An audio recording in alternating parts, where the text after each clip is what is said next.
স্থান অধিকার করেছে সিয়াম, তৃতীয় স্থান অধিকার করেছে আব্দুল্লাহ।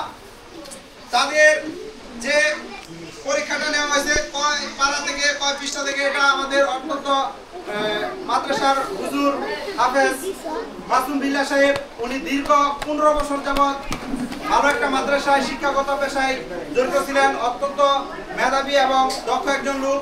ওনার পরিপ্রেক্ষিতেই আমরা হিফজ বিভাগ পরিচালনা করছি। উনিও একটা আমাদের আশাবাদী ব্যক্তি। আশা করি আপনার ছাত্রকে সুন্দর ভবিষ্যতের দিকে এগিয়ে নেওয়ার জন্য হুজুর সর্বাত্মক সহযোগিতা করেছেন।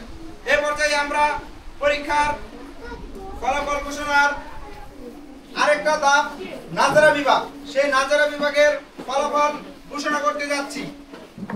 নাজারা বিভাগে যিনি প্রথম স্থান অধিকার করেছেন তিনি হচ্ছেন মোহাম্মদ ইমরান। যিনি নাজারা বিভাগে দ্বিতীয় স্থান অধিকার করেছেন তিনি হচ্ছেন জাকারিয়া। নাজারা বিভাগে যিনি তৃতীয় স্থান অধিকার করেছেন তিনি মোহাম্মদ সাইম। সবার জন্য রইল আমাদের প্রতিষ্ঠানের পক্ষ থেকে এবং উস্তাদের পক্ষ থেকে শুভকামনা এবং মুবারকবাদ, যাতে তারা সুন্দর ভবিষ্যতের দিকে এগিয়ে যেতে পারে।